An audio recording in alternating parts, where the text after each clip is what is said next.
আপনার স্ত্রী অনেকক্ষণ ধরে খেয়াল করছে আপনি মোবাইল ফোন নিয়ে খুব ব্যস্ত।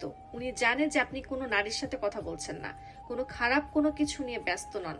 আপনি মোবাইলে গেম খেলছেন অথবা ফেসবুকে রেগুলার ভিডিও দেখছেন। আপনার স্ত্রী আপনার সাথে কথা বলতে চাচ্ছে কিন্তু আপনি মনোযোগ দিচ্ছেন না। আপনাকে বারবার ডাকছে, আপনার সামনে দিয়ে হাঁটাহাঁটি করছে, আপনার পাশে এসে বসছে, আপনার অ্যাটেনশন পাওয়ার চেষ্টা করছে। আপনার স্ত্রী কাজ করছে কিন্তু তার পুরো অ্যাটেনশন আপনার দিকে। কিন্তু আপনার ফেসবুকের ভিডিও আপনার কাছে অনেক গুরুত্বপূর্ণ এবং একটু পরে আপনার ঘুম পাবে, লাইট অফ করে ঘুমায় যাবেন। এইভাবে চলতে চলতে আপনার স্ত্রীর অভ্যাস হয়ে যাবে চুপ করে থাকা। একজন ভালো স্বামী ভালো ব্যবহার করে, সব দায়িত্ব পালন করে, সব চাহিদা পূরণ করে, কিন্তু স্ত্রীর সাথে বন্ধুত্বপূর্ণ সম্পর্কটা করতে পারে না। কিছুদিন পর আপনাদের সন্তান হবে, স্ত্রী সন্তান নিয়ে ব্যস্ত থাকবে, তার রাতে ঘুম হবে না, এমনকি আগের মতন শক্তি এনার্জি আর কাজ করবে না। এরপর আপনার সন্তানরা বড় হবে, তাদেরও বিয়ে হয়ে যাবে, আপনি আর আপনার স্ত্রী দুর্বল হয়ে যাবে, চোখে কম দেখবেন, হাতের পায়ের বল শক্তি কমে যাবে। তখন বাধ্য হয়ে মোবাইল ফোন আগের মতন আর ব্যবহার করবেন না। আপনার স্ত্রী পোতাপতি নিয়ে দিন কাটাবে, তাদের সাথে মন খুলে কথা বলবে। আপনি একটা চশমা পরে নিউজ পেপার পড়বেন এবং আপনার স্ত্রীকে শোনাবেন, কিন্তু তখন আপনার স্ত্রীর মনোযোগ আপনার দিকে থাকবে না। তখন সব অ্যাটেনশন তার পোতাপতির উপরে গিয়ে পড়বে। তখন আপনার রাতে ঘুম কম হবে,